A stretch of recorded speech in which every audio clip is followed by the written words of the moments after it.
All attendees are in listen-only mode. Hello, everyone. Thank you for joining us for this last session of this series of Getting to Zero webinars. Today's session is Beyond a Building, Portfolios, Prototypes, and Districts. My name is Connie Umphris. I'm the Communications Manager here at New Buildings Institute. Before we begin, I have a couple of housekeeping things to tell you about. First, you are muted and we cannot hear you. This helps keep the background noise down so that everyone can better hear the speakers. I want to direct you to the dashboard that you should be able to see on the right-hand side of your screen. If you are having technical difficulties and cannot see the slides or hear our speakers, you can use the question pane in this dashboard to let us know, and we will help you as we go. We will take questions at the end of the webinar, but you can ask questions anytime during the session using that same question pane. At the end of the webinar, you will be given an opportunity to take a short survey. During the survey, you'll be able to enter your AIA number to receive continuing credits for this webinar. Our speakers today are Ralph Danola, CEO here at New Buildings Institute, Eric Corey-Fried from EcoDistricts, and Thomas Putman of Putman Infrastructure. I'd like to start by introducing my boss, New Building Institute CEO Ralph Danola. Ralph has dedicated his professional life to bringing sustainability, green building, and energy efficiency innovation to scale. For more than 20 years, he has served as a consultant to developers, governments, and Fortune 500 companies seeking quantum advances in their building practices and projects. He has been invited to provide keynote presentations at corporate meetings and international conferences and serves as an expert facilitator and educator. Ralph was recipient of the Better Bricks Green Building Advocate Award and voted one of the 50 most influential Portlanders by Portland Monthly magazine. Ralph has a bachelor's degree in historic preservation from Rogers Williams University and a master's degree in architecture from University of Oregon. Take it away, Ralph. Thanks so much, Connie, and thank you for joining us for this last of a series of Getting to Zero webinars. I'm really excited to have both Eric and Tom on this panel, and we'll look forward to your questions as we go, and we'll take time for Q&A toward the end. I do want to thank our sponsors that really make all of this great work possible. We welcome additional sponsors, and thank you to those that have been supporting NBI in this webinar series.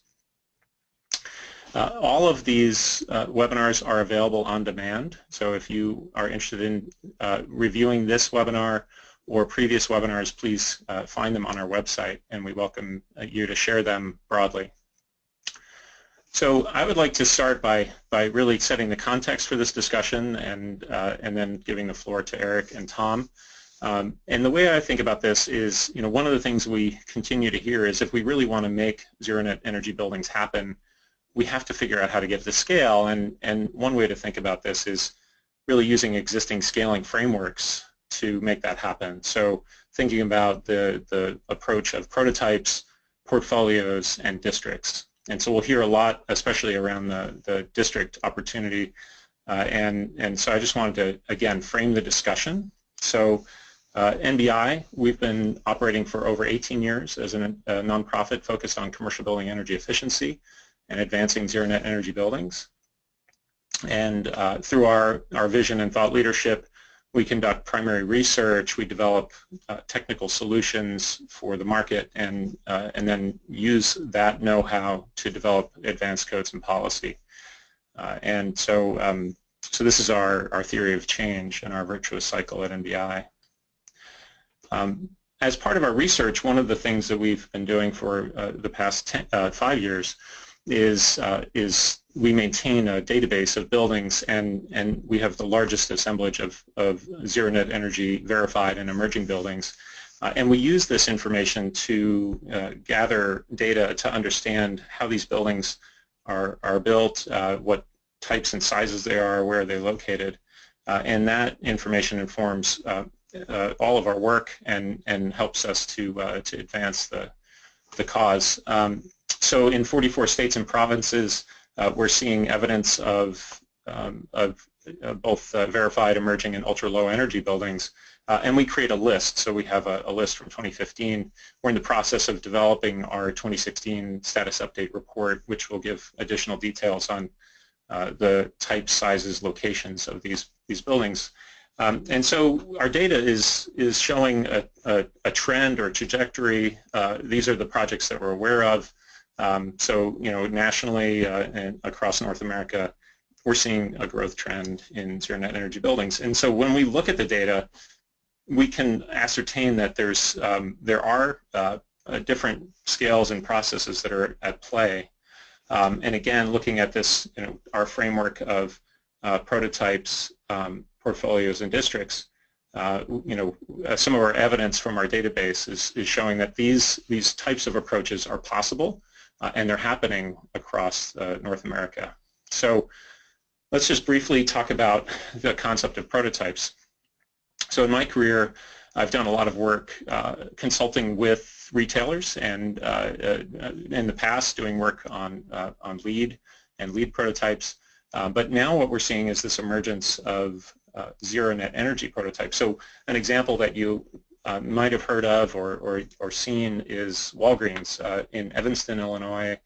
They developed their first zero net energy retail prototype, and this really, so this is in their own backyard where their corporate headquarters is, and this is really a signal of a pretty significant corporation testing out the ability to convert or transform their prototype into a zero net energy building. And so, you might say, well, that's interesting. That's a great example. It's one. But what we see happening here is companies that build buildings at scale, like a retailer does, has a lot of potential to advance this across the nation. So, you see this one store, but then if you look at a map of Walgreens across the country, you recognize that there's thousands of these retail prototypes. The existing prototypes that they have, and what's the potential for taking that zero net energy prototype and expanding it across the country. So corporations like Walgreens are really in this piloting phase, testing to see how they can scale their prototype. Another example that I think is pretty exciting is more at a smaller scale. So this example, which is the Campbell School District in California, basically has developed a prototype school. They're planning 8 schools, and they're using this Z&E prototype as a way to reduce cost, to develop their own kind of scalable set of technologies and strategies. And again, I think this is another nice example of prototyping as a kind of cost effectiveness strategy. So. And then last year, NBI teamed up with Rocky Mountain Institute and Fisher-Nickel to look at the technical potential of a McDonald's prototype to, its ability to get to zero. And again, this is looking at the potential of a pretty high energy use or high energy intensity kind of facility, a quick serve restaurant, and what would be possible in terms of, achieving zero net energy on that building type in different climate zones, different geographies. So I think the lessons on retail prototypes are, that these prototypes can be and repeatable. You can leverage economies of scale, justify that additional investment in testing and modeling because you're not just doing it on one building, but you'll do it on many. And then there can be variations on the combinations of technologies to appropriate climate zones. And it does help to make the business case because of that replicable model of the prototype. So quickly, again, looking at the idea of portfolios. Last year, GRESB put out a report on their membership, and they have over 700 members. These are real estate investment trusts and real estate portfolio managers. And they showed that of their membership, that actually about 6% of their membership was looking at doing, design and projects, new construction projects to achieve net zero energy codes and standards. And they recognize that these requirements are entering into codes in California and other states, and so that membership is looking at a portfolio approach to achieving zero net energy on their projects. NBI has been involved in looking at different types of portfolios. We have a tool called FirstView, and we can do analysis of individual buildings, basically remote auditing to get an energy signature on those buildings. And not only do we look at individual buildings, but we're able to use that software to look at portfolios and really evaluate the energy performance, the energy signature of all of the buildings in that portfolio. And so you get a better understanding of which building types and which specific buildings are performing well and which ones need to be improved. And for instance, with this portfolio of buildings, this is actually data from a municipal portfolio. The finding was that a majority of the energy use that was represented in that portfolio was actually, 50%, more than 50% of the energy use was really 4 buildings in the portfolio of a total portfolio of 39 buildings, and that 68% of the energy was going to heating. So this kind of analysis at a portfolio level can really provide an opportunity for getting a handle on energy performance and actually developing a strategy for getting to zero. Again, starting with benchmarking and analysis to come up with a strategy for your portfolio. And that analysis then gives you the ability to prioritize and connect your sustainability vision and goals to more practical tactics. The benchmarking can help with diagnostics and aid prioritization, and then look at portfolio-wide strategies and, again, economy of scale. And again, helping to make the business case for not only improving energy performance, but actually having a pathway to get to zero.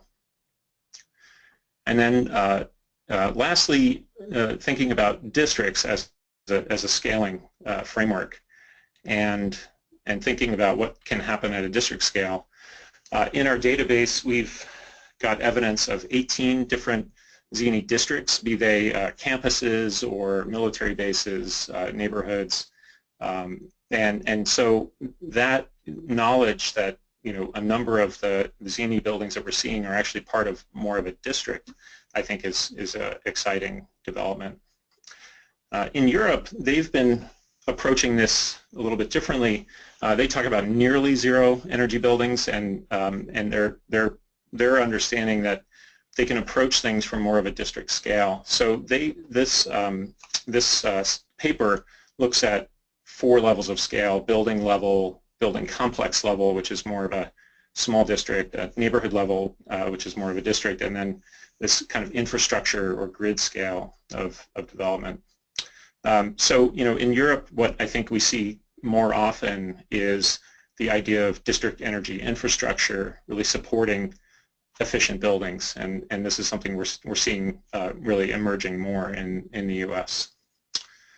And we should understand that there's that different systems optimize at different scales. This diagram created by Sarah Architects and Arup really helps to show that there are these kind of loops of energy, water, and waste, and we should really be thinking about how all of those different loops of resources optimize at different scales. And so in their evaluation, they basically showed that energy systems can vary in terms of what makes sense, a heating network or photovoltaics or thermal energy, etc. So this is another thing that we can think of with district scale is really, what are the boundaries of districts, and how do we scale our energy infrastructure for those districts. We did a study a few years ago for the District of Columbia saying, well, how could the District of Columbia get to net zero buildings and living buildings? And in that case, it was interesting to see that there could be a very strong return on investment for doing this in the District of Columbia. But one of the challenges that was immediately recognized was the concern about density, that in a place like District of Columbia, which has high density but also has height limits, that it could be a challenge to get the renewable energy systems on buildings if it was looked at as a building by building kind of strategy. So the recommendation there was to look more at district scale and maybe look at district scale renewable energy as well. So one of the big emerging trends we see in renewable energy is not just looking at renewable energy on buildings or on a particular site, but actually looking at community solar as a strategy. So we're seeing that 25 states are now have community solar projects, total of over 90 projects, and 12 states with policies and programs, and 4 leading states that are really going to advance this mostly in the U.S. So there's a growing trend. This is that opportunity to have community-based solar resources that could support projects directly, which is different than grid-scale renewables. And then optimizing a district, again, another example of First View. This was the Seattle 2030 district where a portfolio analysis was done on commercial office buildings. The Seattle 2030 district is a really large swath of the commercial area of downtown Seattle. And this analysis was able to look at all of the office buildings in the district and come up again with a prioritization, kind of a ranking of those office buildings and by end use, and help the owners of the buildings, these are all different owners, really understand how their building's energy performance compares to their peers, and then what are the specific strategies that are needed for those buildings. And we can leverage utility programs and demand response, integrated demand-side management. A lot of utilities are currently looking at this as a kind of the most important strategy is efficiency and demand response and integrated demand-side management. So, thinking about having integrated energy management systems, direct digital controls that have the ability to do demand response, and I think the emergence of energy storage, whether it's electric or thermal energy storage, this can really be integrated thoroughly into a district system to really optimize the energy use across a district. And I think this is something that we'll see as an emerging trend with what is called the grid edge and the emergence of distributed energy infrastructure and storage and electric vehicles, and that really this is where the play could be with districts, is to really be a good grid citizen and be grid integrated. So at the district and community scale, again, benchmarking and diagnostics really help to provide that baseline to move forward, and you can really model and optimize those systems at a district scale and design for grid optimization. And there is this real shared cost and benefit opportunity, and I think Tom will be covering that in just a bit. So I'll just wrap it up by saying, that getting zero net energy to scale, these existing scaling frameworks of portfolios, prototypes, and districts can really help us to get Z&E to scale. That benchmarking is, again, really the first step, whether you're working on a portfolio, a district, or a prototype. And then really taking advantage of those economies of scale as a way to look at specific technologies and systems that will work for your particular project type.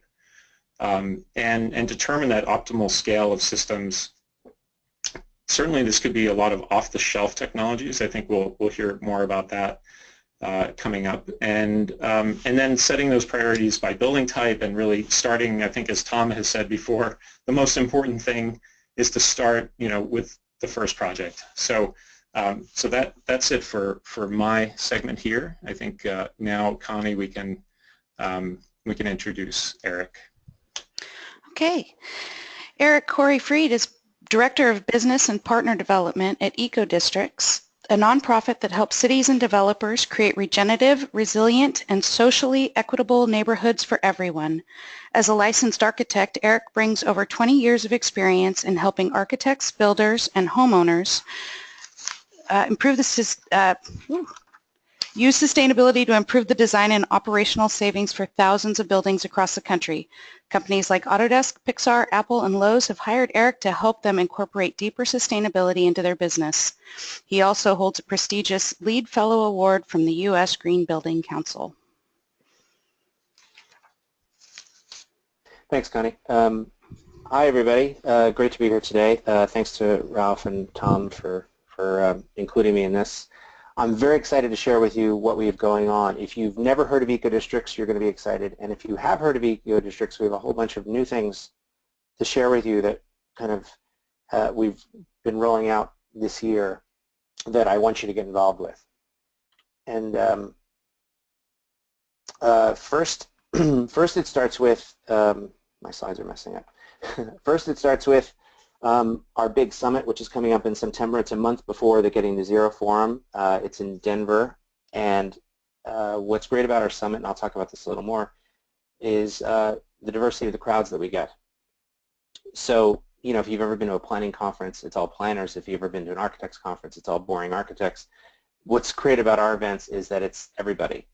Planners, developers, real estate investors, policymakers, sustainability consultants, net zero energy experts, district scale energy experts, utilities, all in the same room, and that's when kind of the magic starts to happen. So what Eco-Districts does is we focus on what we see as one of the biggest challenges facing humanity today, which is really how we build our cities, because the way we built our cities has been relatively stupid. It's been kind of dumb. And cities are where all the action's going to be. Of all the population growth that's going to happen, most of it's going to end up in our cities. And so by 2050, the world's going to be a very different place, and the cities in particular are going to be very different. And if we're going to address things like how we get our energy, how we eliminate carbon, how we really meet some of these aggressive goals that we need to set for ourselves, cities are really responsible for most of it. 80% of all our greenhouse gas emissions and our energy consumption come from our cities. And the spending on cities is enormous. We expect that they'll spend about $30 trillion over the next 20 years. So it is not only a huge opportunity, but also a really huge need for us to do something meaningful with our cities.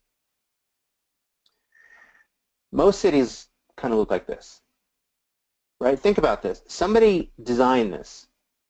They drew it.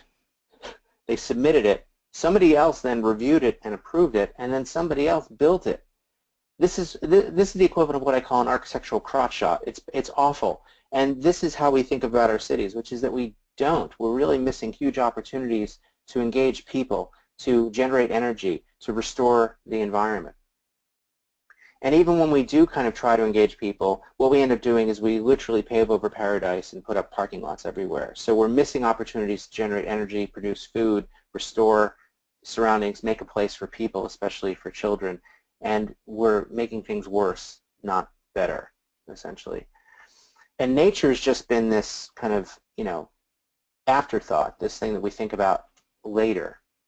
And that's kind of the problem. And when we do look at nature, it's always this sprinkling, like a little sprig of oregano. You know, it's always this little thing that's added on, but not integrated into the overall design of how we look at things holistically. And as a result, we have cities that are inherently wasteful and inherently inefficient and require massive amounts of energy and massive EUIs because all of the infrastructure and everything around them is set up that way.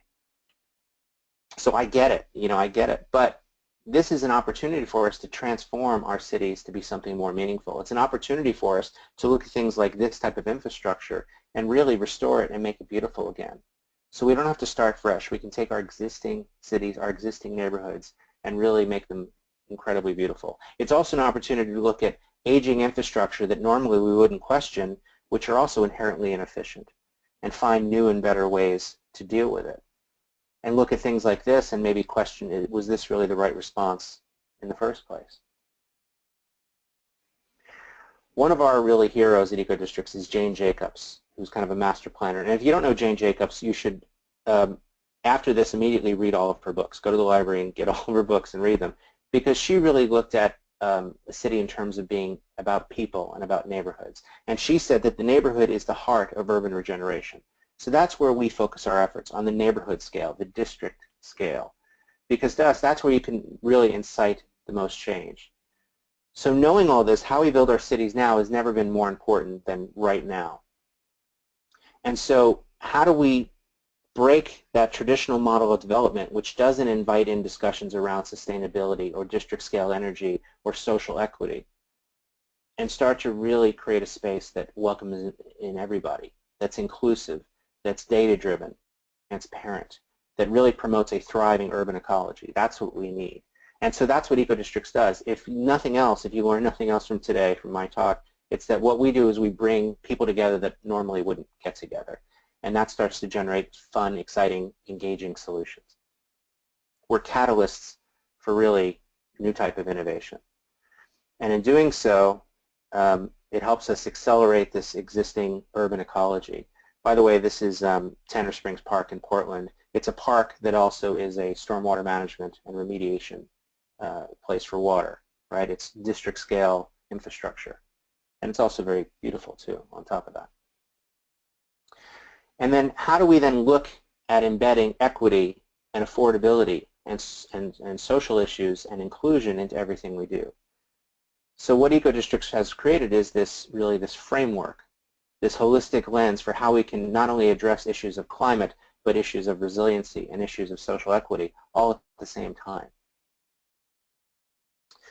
And in doing so, make collaboration really inescapable. Invite all the proper people in the room and all the community leaders in the room so that we can start to really hear everything. It's not this competitive developer approach where a developer comes in and says, I insist that I'm going to build these types of units, and hopefully they'll sell. Instead, it's asking the community what needs to be done, really by asking questions nobody's been asking before. And that level of transparency and exchange starts to be a catalyst for true innovation. We have very great conversations. We get these people in the room together and we're talking about issues that never would come up during a normal developer meeting. So that's what we're proposing, is a whole new model for how we look at not only urban redevelopment, but what we call urban regeneration. And so EcoDistricts is this comprehensive framework. We call it our protocol, and it's for delivering district-scale sustainability solutions that otherwise doesn't exist, that you wouldn't get anywhere else. And we work with the local government, we work with civic leaders and community organizations, and we work with private developers. And normally those three don't really get along that well, but we get them all in the same room and get them agreeing through this protocol. So the protocol, we launched it in March 2016, and it's really the result of 6 years of research and development working with hundreds of cities and neighborhoods all over the world. And we took all of the lessons learned and all of the missteps and all the mistakes and all the information and packaged it into this protocol. And you can download the protocol right now for free. We've essentially given it to the world. And our goal was to get 500 downloads by the end of the year after launching it in March. And now we're thousands in just a couple of months. It's kind of incredible. And organizations are using this protocol to develop roadmaps to how they can incorporate social equity into their developments. They're looking at how they can look at their neighborhoods as a campus and start to plan it accordingly. And so what the protocol does is it essentially galvanizes the community. It gets everybody literally and figuratively on the same page and aligns all of those interests. It helps you provide governance, and then it helps you set real, tangible, meaningful targets at both the 6-month level, the 2-year level, the 5-year, 10-year, 25-year, whatever you need. It's not LEED. You might use it to determine you want to pursue LEED, but it's not LEED. It doesn't tell you how many, linear feet of sidewalk you need. It asks you, well, do you need sidewalk at all? It asks you questions that normally you wouldn't get asked. And then it helps you measure this impact and reward this leadership. And it's, as I said, 6 years in the making, and just in that short period of time, we've pulled together all of these incredible people from all over the world, right? 53 different projects in 45 cities in 4 different countries, and it keeps growing. And now that the protocol has been launched, it's just kind of exploded. So our impact, even in a short period of time, has already been really substantial. Because think about a normal city, right? You have a building, it's usually built by a developer, and it doesn't really involve the rest of the community. But around that building is an infrastructure, usually an aging infrastructure, and usually one in need of repair, and that's happening below the street. And then on top of that, we overlay transportation systems, right, both at the personal level and the public level.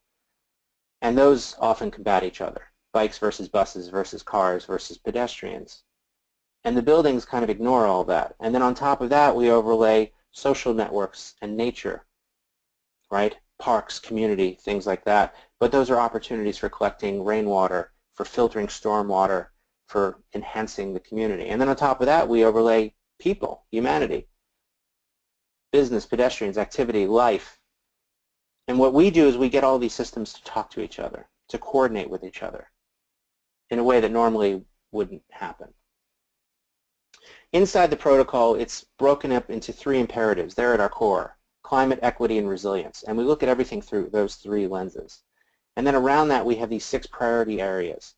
And we run you through this series of questions and exercises. It is a framework. It is not a prescriptive system. It is literally a framework, and lets you look at all those things.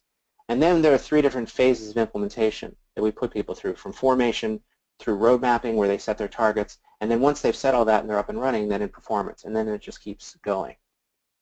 And so that's how the protocol is broken up in a very kind of clear way.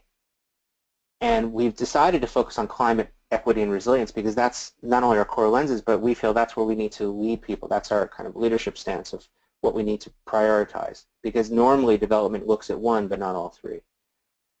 And we've been fortunate enough to work with incredible visionaries from all over the world. For instance, on the right there, that's Aaron Barnes from IOBI. They have a crowdfunding site for neighborhoods where people could donate small amounts of money and collectively make impactful change. It's iobi.org if you want to check it out. It's kind of incredible. And our founding partners, you'll recognize a lot of these logos, if not all of them. In fact, a lot of you on the call are probably from some of these organizations, and you might not have even have known that your organization was one of these founding members. And now these founding members have now grown to more members. And if you're not a member, I want you as a member, and I'm happy to talk to you about it and get you involved in all these things that we're doing. The next ring around the protocol is performance, and really setting tangible goals and measuring meaningful outcomes in each of them. And I'm not going to go through all 6 of them. But essentially, we look at issues of social equity, of community development, of transportation, of bioremediation to fix things like brownfields, and look at them in a different way. And then finally, we look at the scale, right? What phase are you coming in? In the formation phase, where you kind of have ideas but not sure where you want to go. At the roadmap phase, where now you've set clear goals and you want to start achieving them. Or at a performance phase, where you have things up and running and now you just want to make sure everything keeps running optimally. In addition, we have a whole series of resources that come with this protocol. So this year we're launching certification. You can become a certified eco-district. And with it we have this incredible guide, all these metrics, all these toolkits that will help you achieve what you need to achieve. The idea is that you have a very clear idea of where you need to go. And this completely bucks the trend from traditional redevelopment, right? It's not where you get, a town hall where you get people together and they start yelling at each other. It's where you bring everybody to the table and start saying, well, what are your concerns? What are your needs?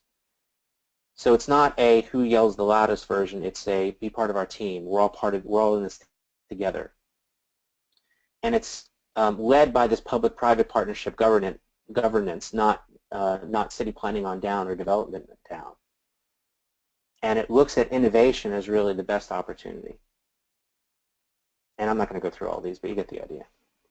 So the protocol is designed to be disruptive. And like I said, we're not in competition with LEED or 2030 districts. We're partners with them.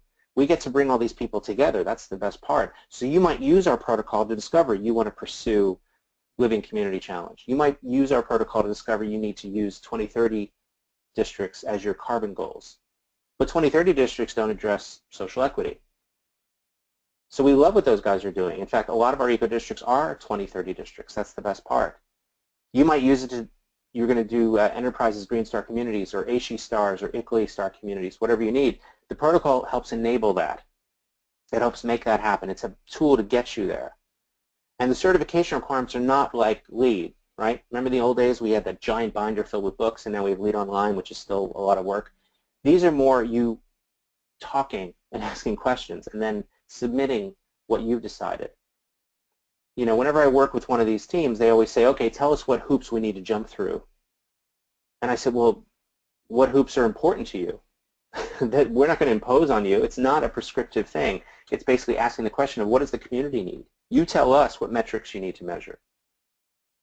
So we have all these incredible templates, case studies, technical guides, and all of this is launching in September for the first time. That's why even if you've worked with us before or heard of Ecodistricts before, it's a very exciting time for us because we're finally really becoming, frankly, a real organization from just providing technical support to really changing the conversation. And all of our eco-districts, all of these neighborhoods are city-led. They're all with buy-in from the city and support of the city. And they're also city-supported in some way. Some cities get the mayor to create a resolution because what we're doing is we're galvanizing, we're getting everybody on the same page. There's a powerful thing when a mayor stands up in a city and says, this is an eco-district, this is where we want to focus our attention, this is what we're excited about.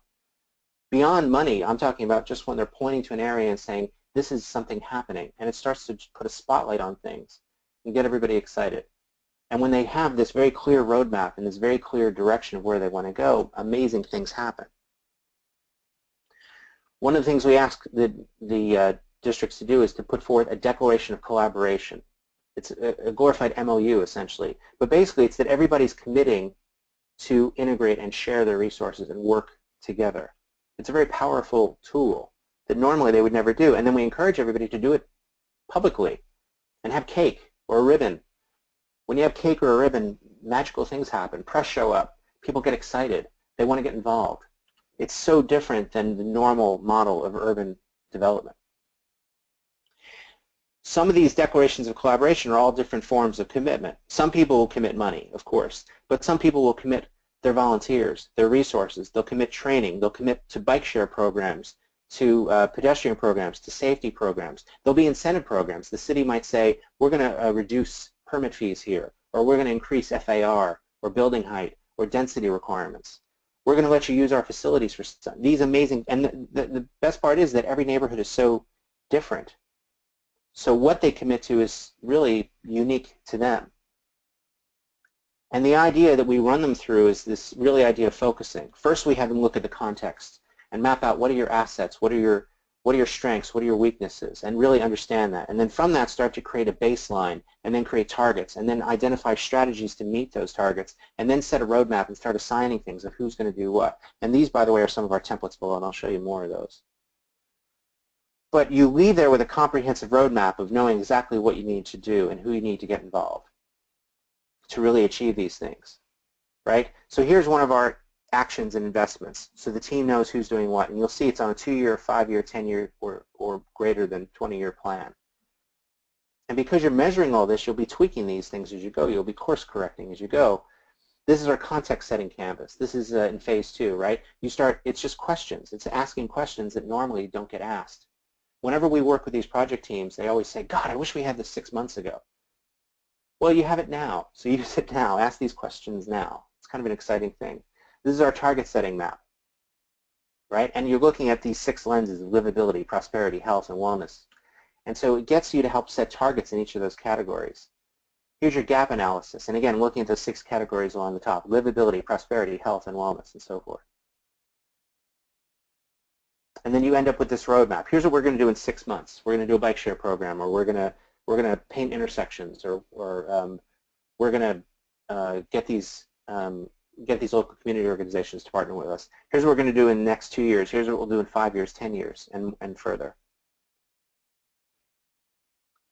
Now, of course, we include cutting-edge, next-generation green buildings that hopefully are net zero, and most of them are. But we also look at infrastructure, smart infrastructure at a district scale energy, district scale heating, district scale stormwater management. And that's why I'm so glad that Thomas is on the call with us today. So I'm going to show you one that you might not have seen before. This is in Denver, Colorado, and it's called Sun Valley. It's a partnership with the Denver Housing Authority. And it's our Sun Valley Eco District. And it's an area of about 415 acres.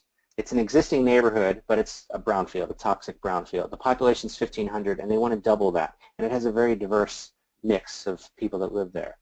And they're very involved in what they're doing there. So it brought together not only the City of Denver and the Denver Housing Authority, but architects like Methuen, the Denver Health Organization, the school district, the local Renaissance Collaborative, which is a community district, and over 100 other public, private, nonprofit entities that normally would never even be in the same room together.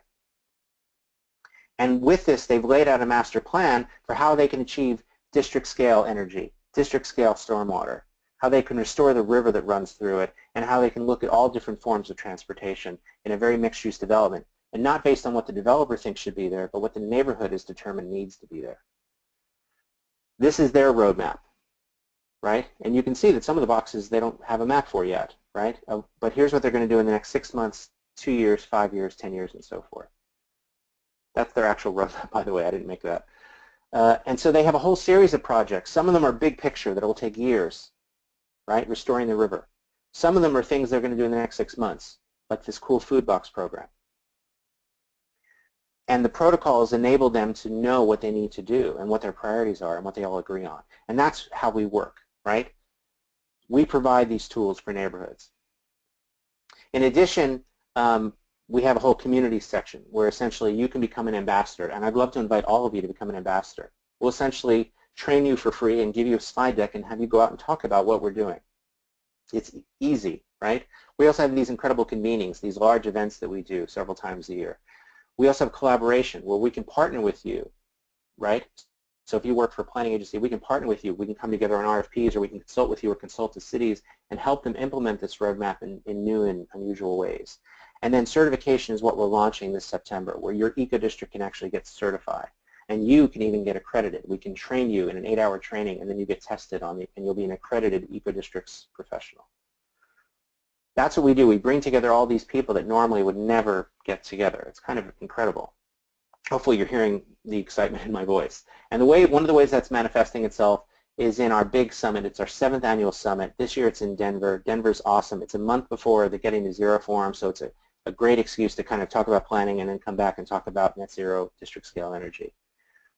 And I was just there 2 weeks ago, and what they're doing in Denver is amazing. So we're really using Denver as a showcase for what urban regeneration can look like. And it's not just your typical conference where people talk at you. Of course, there are educational sessions, but they're all interactive. We also have these incredible studios and these urban labs that get people going. So here's what's going to happen. You'll go in one way, and your brain will be one way. And when you leave, your brain will be bigger and full of ideas, right? You'll leave there inspired and energized. Last year, we had people from 100 different cities from 9 countries, and almost half of them were sea level or above. So it's a great crowd to be in and to see.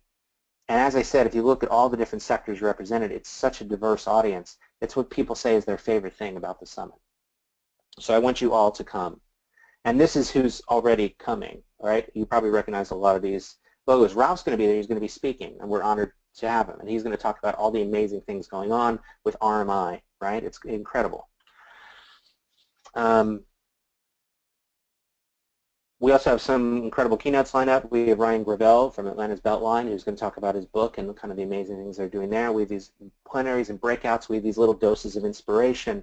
We have these studios. We have storytelling. And then, of course, we have Denver as a living laboratory and these tours that take you out and showcase all the things that Denver has done. So we're really just cracking open the story of Denver, which, you know, when they opened that giant airport 10 years ago, everybody thought they were nuts. And now that the train is there, everybody's looking at Denver as this incredible model of urban regeneration.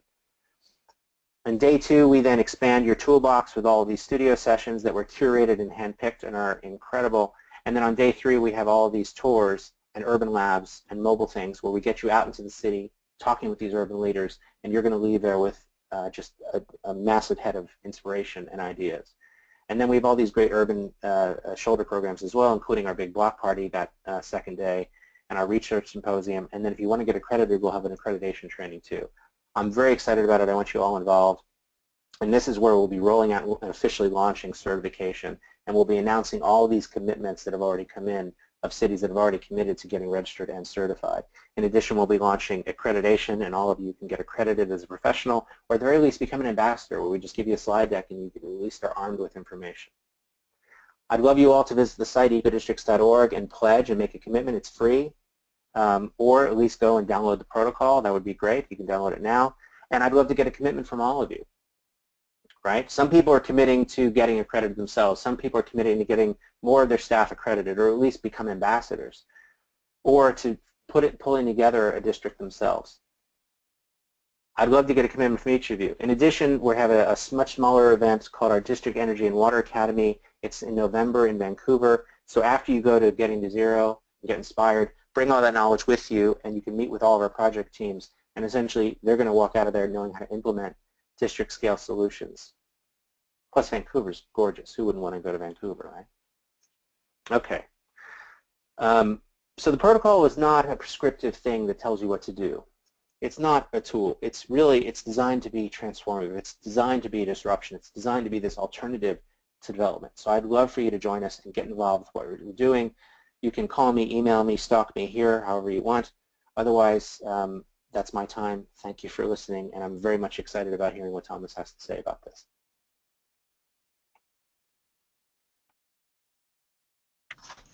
Great, thanks so much, Eric. So Connie, you want to go ahead and introduce Tom? Sure. Thomas Putnam is the president and CEO of Putman Infrastructure Incorporated. Tom has been at the forefront of innovative thinking, project generation, and value creation in the sustainable infrastructure market for 20 years. A nationally recognized leader in eco-district and district infrastructure development, Mr. Putman has helped to create visionary and award-winning projects throughout North America, Europe, Asia, and South America, and has contributed greatly to transform Portland, his hometown, into one of the world's most sustainable cities. Mr. Putnam is keenly skilled and experienced at working with public, private, and nonprofit partners to plan, design, build, finance, own, and operate building scale and district scale energy and water systems.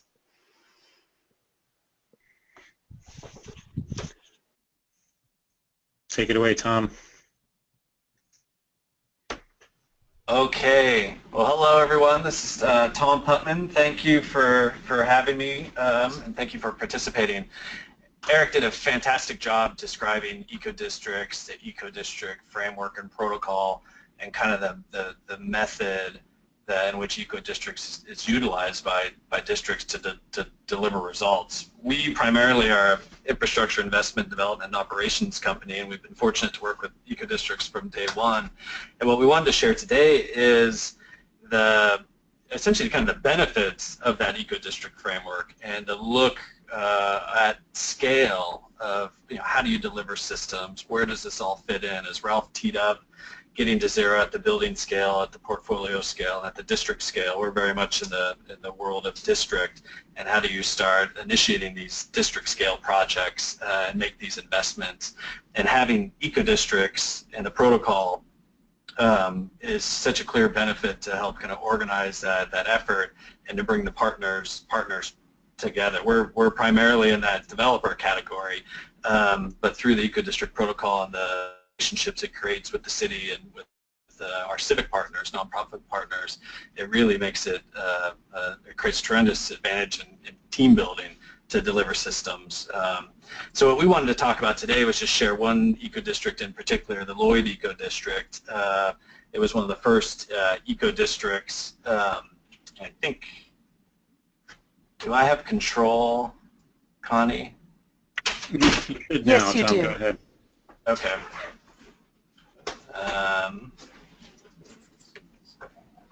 Trying to flip the slide. Click once with your mouse and should take you to, there you go. There we go.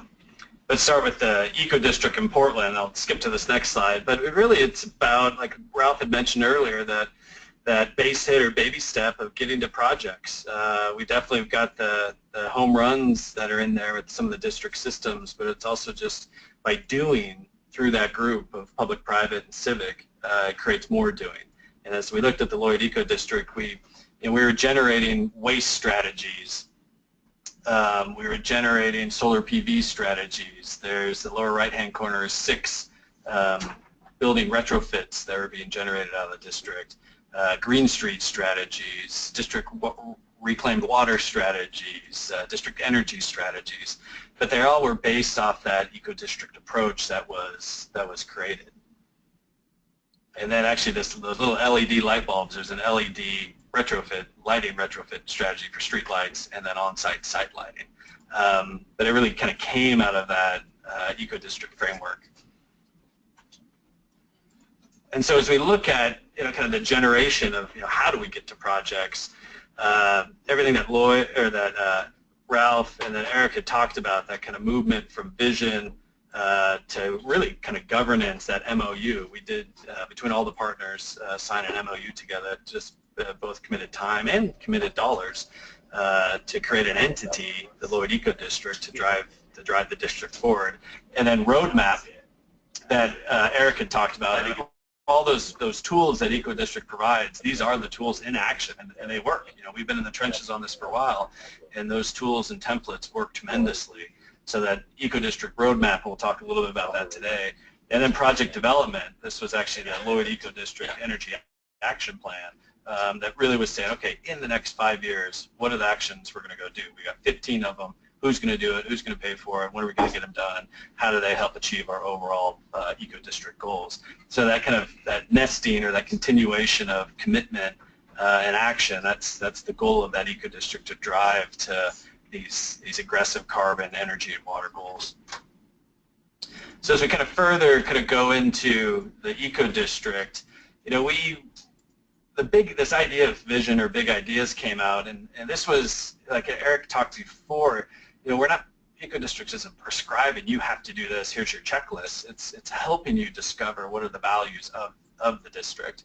And in this case, it was you know, primarily a business district where a couple hundred blocks were existing 11 million square feet of development, primarily commercial. The goal was to add 22 million square feet of additional growth over the next 25 years, more of it mixed use, a lot of residential.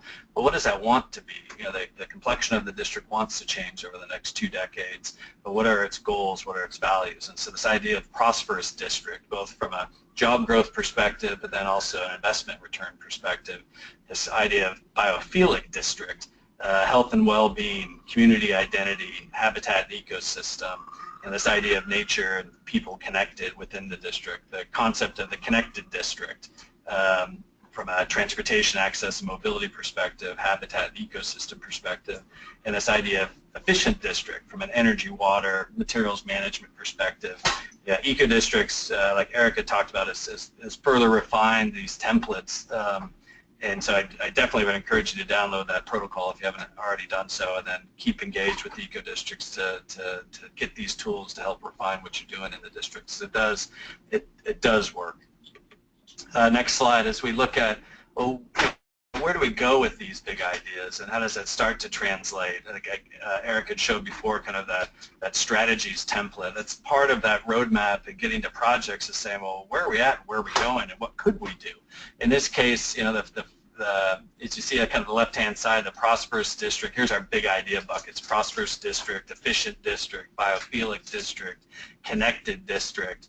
You know, within that, we wanted to say, well, what are the city goals? So this first column, where there were city goals, we've got a pretty aggressive climate action plan in Portland. We had other goals from the water bureaus, from sewer folks, from that watershed habitat folks, the transportation folks. We tried to put all their goals in there and to see what they're, to kind of understand where they're at from this district perspective. And it's an important translation from city policy goals to kind of doing district goals. And what I mean by that is, a great way to engage your city partners to help them achieve success, and to say, this policy on the ground looks like this. And that's what we're trying to do in this exhibit, is to say, well, how do we get to actions? How do we get to strategies that achieve district goals, achieve city goals? Sometimes there's not. Like, we didn't have a water reduction goal, so we just said, well, there's nothing there right now. It might change in 5 years, but at this point we didn't have a definable goal. And then we said, I'm going to skip over 2 columns and go to eco district goals. The eco district do have imperatives, and so we put the imperatives in there as well and tried to line it up from an energy perspective, a water perspective, waste perspective, and said, where does eco district stack up in this? And then this middle column, district potential, this is where we utilize a model called AIM, Assess to Invest model, that allows us to kind of test, kind of ranges of strategies and performance, and to say, well, I think that we think the district the next 20 years could get here from a waste perspective, could get there from a water perspective, get there from a commute, single occupancy vehicle perspective.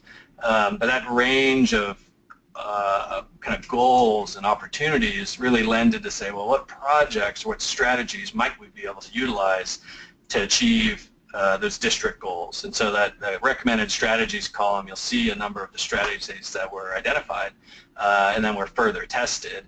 And then the recommended goal, the last column, is really kind of coming out of the goals exercise on the left-hand side of this exhibit and the projects that we could implement and the technical value proposition, financial value proposition where we think the district could get. So all of our investments, we wanted to be kind of sub-10-year ROIs. We wanted to generate 10,000 new jobs. We wanted to reduce energy use in the district by 60%.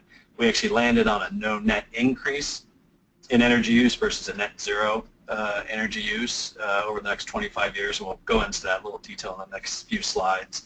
58% water use reduction, 93% waste reduction, 10% district EIA, that's effective impervious area, kind of the greenness of the district, 100% connection to nature, so any place is within 100 meters of nature, some form of nature, 40% reduction in commuting single occupancy vehicles into the district, 100% access to some type of transportation sharing, bike share, car share, etc. But that effort, that kind of this template helped drove us to these overall goals for the district. And the question became, okay, how do we make these projects happen? And so as we go to the next slide, you'll see we're just going to kind of go straight in more to the energy side. We're focusing, well, how are we going to make this 60% energy reduction strategy happen? What does that look like? And so as we do that, this is a bit of an output from our AIM model. Can we go back one?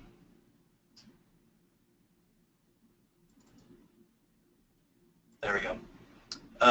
But we looked at kind of current energy use. This was 2010, 2011, and said existing buildings within this district, the 11 million square foot building stock, consume 981,000 million BTUs of energy per year.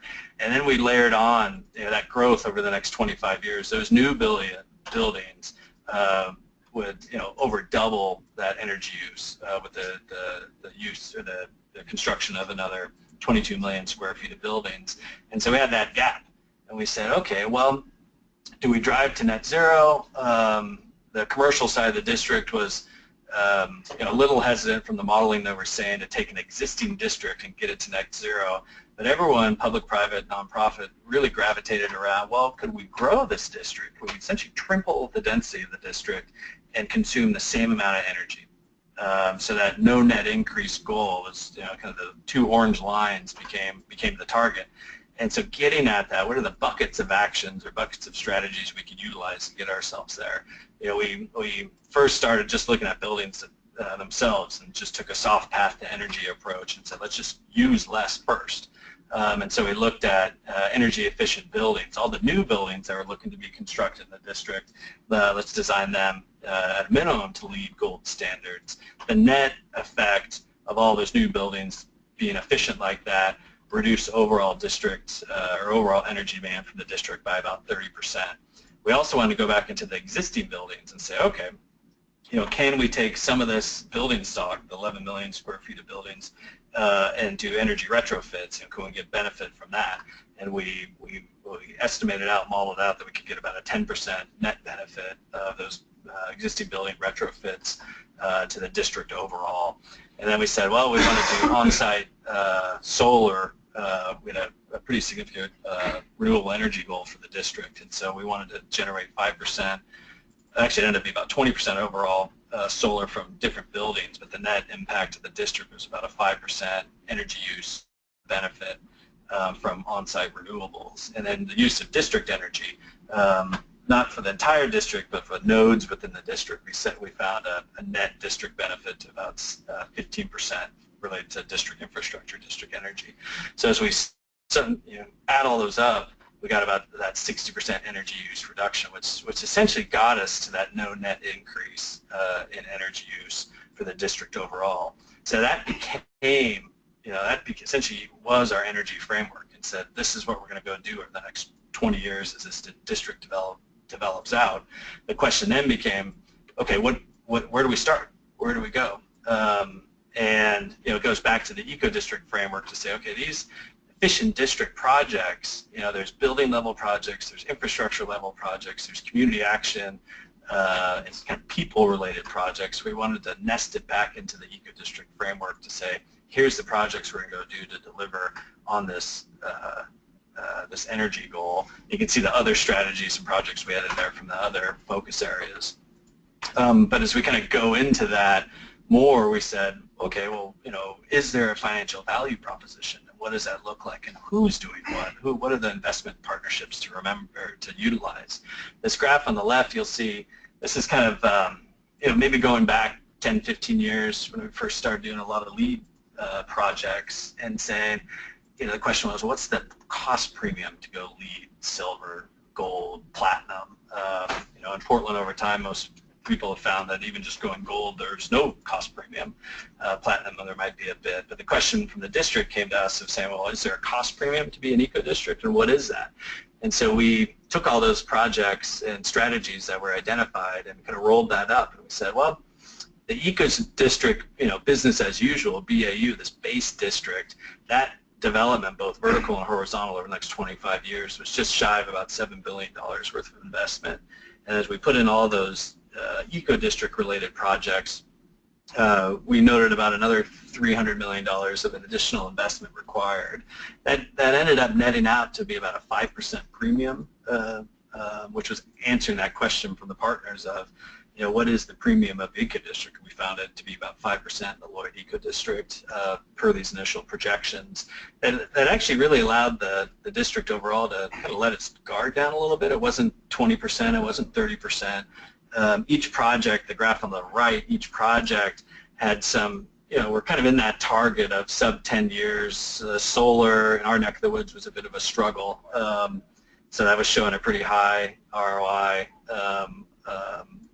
Unfortunately, we've been able to kind of combat that with some delivery structures that have allowed us to reduce that pretty significantly from a supply chain perspective.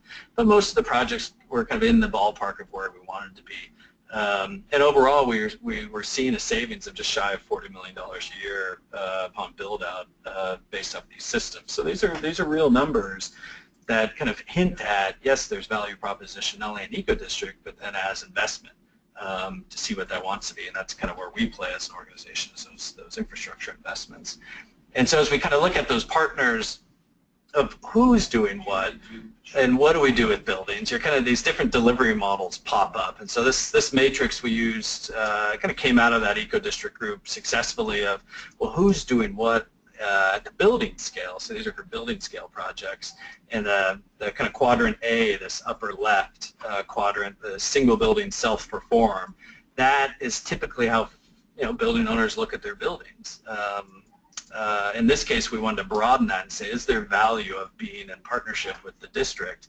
And we could look at multiple buildings self-perform, quadrant B, and say maybe they work with each other to find a preferred provider to do bulk purchasing, to do bulk energy retrofits. Both C and D are kind of looking at third-party partnerships to say, okay, well, that building owner in quadrant D could work with the third party to do an energy retrofit or to do solar PV, or there could be a preferred provider that could do a number of buildings working together. So we were able to look at a number of different delivery mechanisms for different project types to move things forward. And it basically is saying there's no one size fits all to delivering at district scale, and it depends on what the owners want to do. But you can use these types of tools to say, well, maybe this would work for LED retrofits, or this would work for solar PV, for example. So as we kind of continue to kind of roll the delivery models together, we started to get some of these outputs happening. And so I'll kind of walk you through these pie charts. But the main thing I'll highlight is really the partners, if you will. Often folks will think of development as just a private entity or activity, and then you working with the city to figure out what you do with the streets, or maybe there's a public-private partnership. I think what eco-districts through this effort had uncovered was, well, there's really kind of 4 entities that invest in eco-districts. There's public-private partnerships, there's private, and there's private third parties. We kind of sit in that private third party world. And then depending on the the focus area, efficient district, biophilic district, connected district, each partner plays kind of leads or champions different investment in different activities. So as we look at the base district investment, it was that $6.9 billion. The eco district investment, added at about $300 million more. You see the add really came from private third party. And then as we kind of broke down the systems, eco-district strategies, you see the big role of private investment, private third-party investment to help deliver those systems. But as we look at, the efficient district, for example, big move in that was the solar, big move in that was the district energy. That's where a lot of the dollars, investment dollars were coming from. But then also private, there was additional investment that the private partners are making within their buildings. The biophilic district primarily became a public investment. So this is the Green Street strategy within the eco district of really saying, let's do this within the streets, and let's look at these shared infrastructure, green infrastructure facilities to provide benefit to the private developers. And so we saw that benefit in biophilic. The connected district actually primarily was a third-party play as well, utilizing and actually nonprofit bike sharing, car sharing activities or programs to come into the district to deliver. And so that kind of mix of those four partners and who is doing what over time was critical to delivering those projects we had shown before. As we look at kind of maybe key points or lessons learned, and this is everything that Eric has carried forward with eco districts and is really sharing out to the rest of the world, is that initial vision is critically important. Like, this is kind of getting people's attention, and why are we doing this? That organizing entity, who's the champion? We talk about eco-district governance, that kind of role of public-private and those civic partnerships. The compelling vision and value proposition, where are we going and why? That eco-district framework, the roadmap, the big ideas, all that is, through that eco-district toolkit will help you discover what that looks like. The goals and strategies, how do we get there? That eco-district assessment, development of the roadmap to get you there is critical. And then the investments and partnerships, that really is kind of getting to, well, who's going to do and how? And what does that want to look like? And really champion each partner with their to-dos and setting them free to go do it. That essentially drives to that project implementation. So taking those first steps, that eco-district action plan, the energy action plan, you can contact Eric or contact Sarah Heineke at the Lloyd Eco District to find these documents of how they did it and driving to projects. And it's working. There's been millions of dollars like we started that have already been invested in the district, over 2 megawatts of solar PV, 6 billion retrofits. Like we talked about before, the actions are happening, and it's through that framework to deliver those actions to drive towards, in this case, the no net increase in energy, but are hoping, as districts and eco-districts continue to evolve, that movement towards net zero energy districts will become even more feasible. So I think that's the last slide. If there's follow-up questions, I think we can kick it back to Connie, and she can direct traffic as need be. But thank you. Thanks so much, Tom, and Eric as well. I know Eric mentioned, we have our Getting to Zero National Forum coming up in Denver, October 12th to the 14th, and if you are interested in the approach of developing plans, policies, and projects to get to zero, this is definitely the place to be. We're doing this in partnership with Rocky Mountain Institute, and we welcome your participation. And so I think, with that, I think we should move to some discussion and questions and answers. And maybe I'll just start with a couple of questions for you guys. Fantastic presentations, by the way. I really appreciate it. I think you both went into great depth, and I'm just curious, maybe starting with you, Eric, how much are you seeing this idea of getting to zero at a district scale really enter into the discussion? Are people starting to define that roadmap as they work on developing their plans, their long-term plans for eco-districts? Well, the short answer is yes. But the interesting change is there's been a pivot just in the last 2 or 3 years where the idea of zero seemed off the table, or almost out of reach. And now there have been enough models and examples. I mean, a lot of it thanks to you guys actually, but you know, when they see that the Bullitt Center, a Living Building Challenge building, has an EUI of 9.7 for a commercial office building, right? They're able to get their base load down that low, and then get to zero. You know, suddenly it really paved the way for a lot of different buildings. And when they start to see the breadth and depth of the building types, and then I also think the financial models have also come together with power purchase agreements and other leasing programs where suddenly this idea of zero is not only obtainable, but we're going to set it as a strategy early on.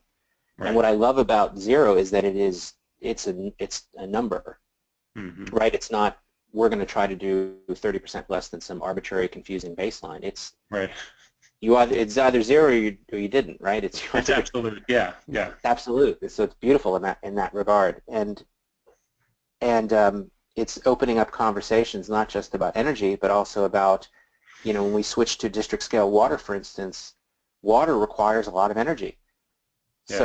So suddenly it's the need for going to net zero starts to open up opportunities for district scale energy where we can share these solutions, and then district scale water where if we're being energy efficient anyway, we can do it on other, you know, through other systems, and it just keeps becoming this very positive upward spiral.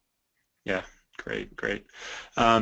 So I do want to remind everyone who's still on the webinar to please post your questions, because we would love to hear from you, and we would welcome the opportunity to pose these questions to Eric and Tom.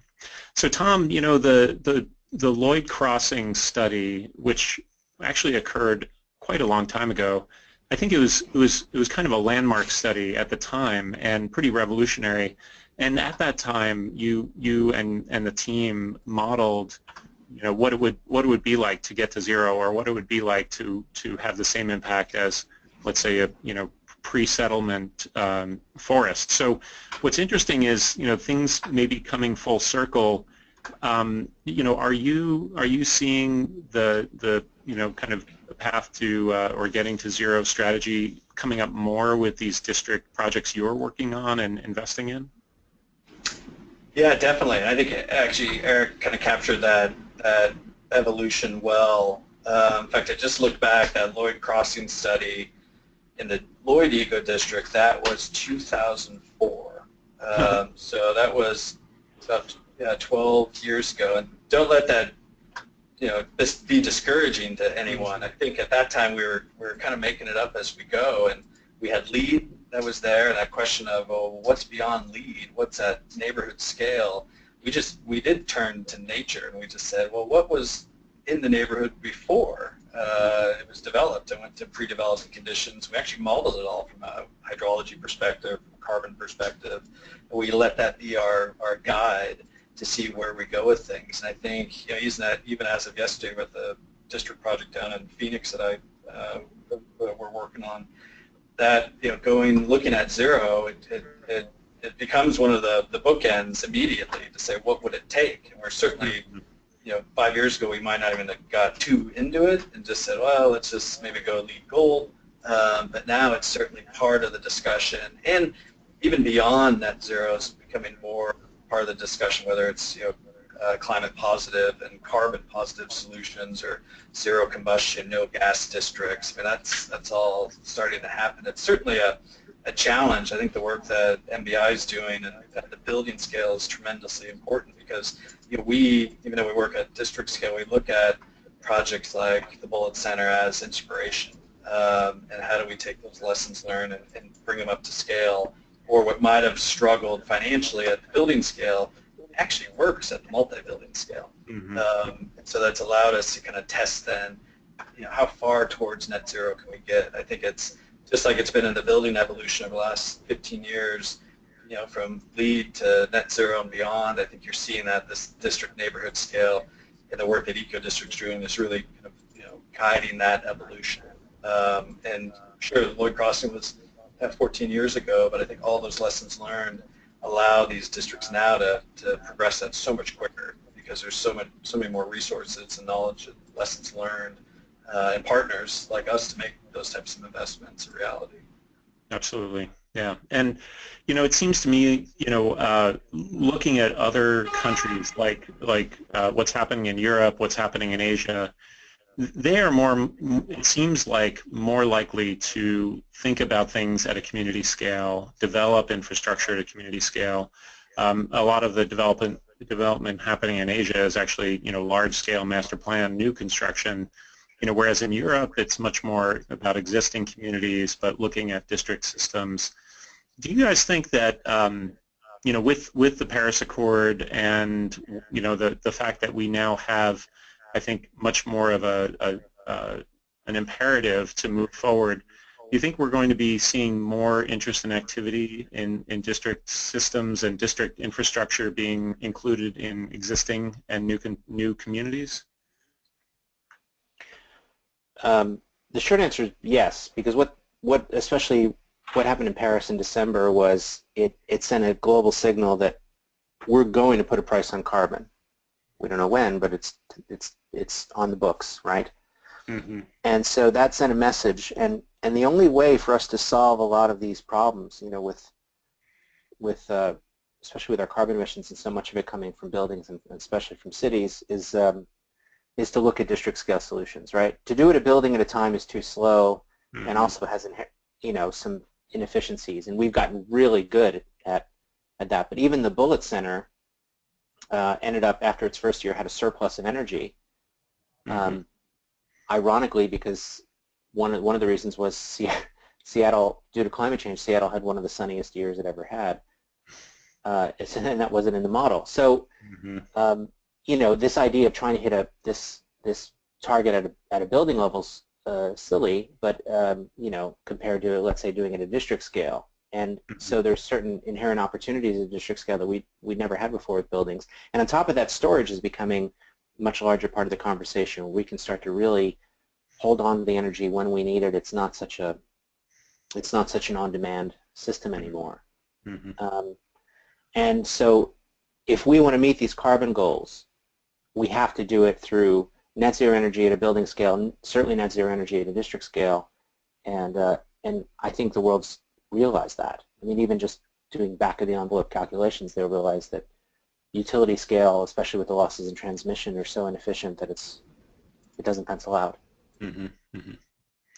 And Tom, maybe you can fold this in. I'm going to ask Connie if she has any good questions from the participants that we want to field with the panel here.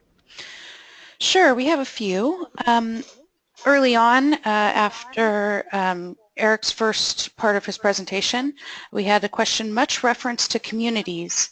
How are the communities defined, and do the people there know they're in a community?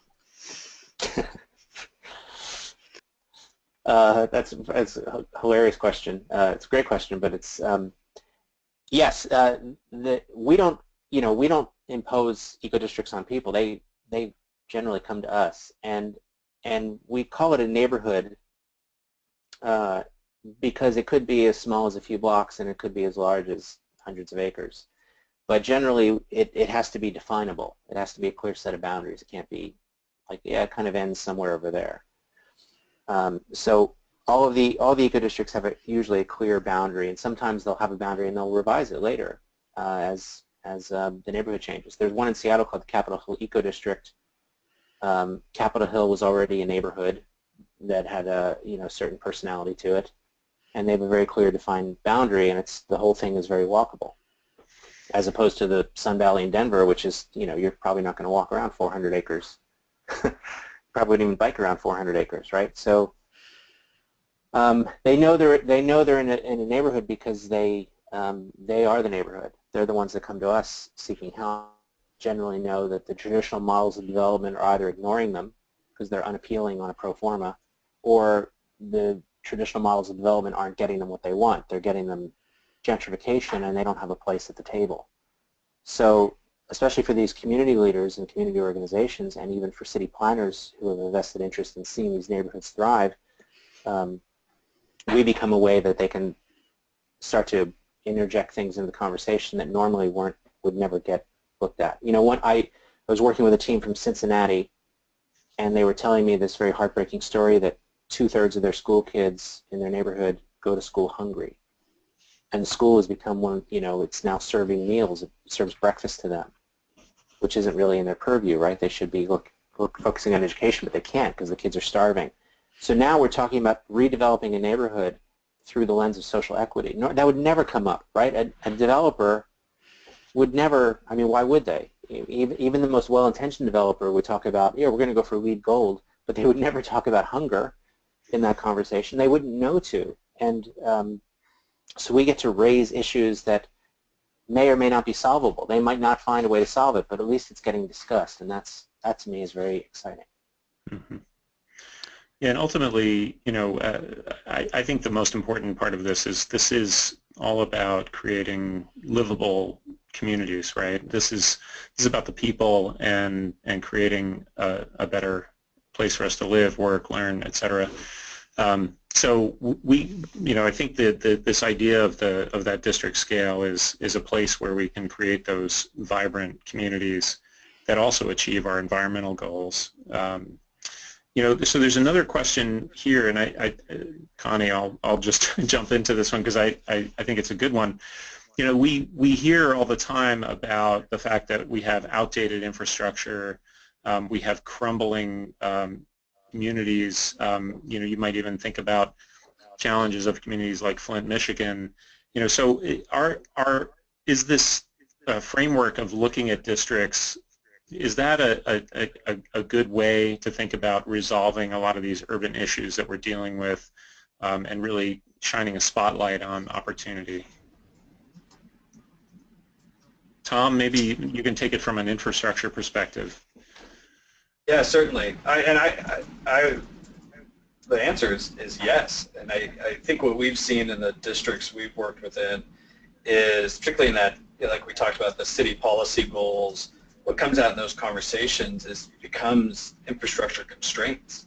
In some of these districts, there might be combined sewer overflow issues. In some of these districts, there just might be water service capacity issues. And so this notion or this idea of, boy, we could reduce water use in a district by 30 to 50%, the win for the city in that becomes, okay, this district, it's not we're selling less revenue, it's we're able to expand our infrastructure to other areas of the city more cost effectively. And so it's really interesting to see that kind of flip of the switch from the city or the public works department of, oh, okay, this thinking of scale allows us to think about our system a little more comprehensively and where we can go with it. That kind of accrual of benefits, accrual of value gets done at different scales, and if we can package that district and kind of translate that benefit to city, that's been pretty powerful. So I agree. It's the issue of infrastructure and the replacement costs and upgrade costs. It's just a tremendous number right now.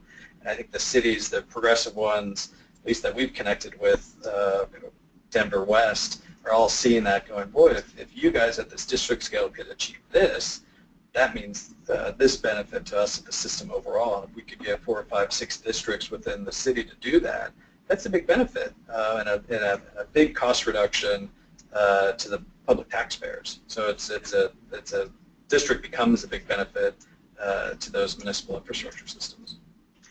So, thank you, Tom. Another question for either of you, so the first part of this, I was talking about kind of scaling frameworks, right? So portfolios and prototypes, not just districts. But maybe with the lens of the work that you do, you can reflect on the potential for dealing with portfolios of buildings or the idea of using prototyping as a method for achieving these goals cost effectively.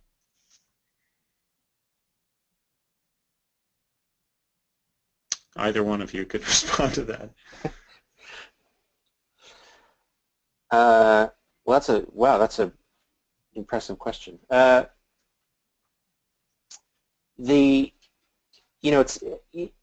you look at an organization like GRESB and what they've done in terms of changing the conversation around sustainability across a wide portfolio, they realize that although LEED might be a good thing for them, it's not the only tool out there, and sometimes there are concerns beyond the building. In addition, the whole idea of energy has to change.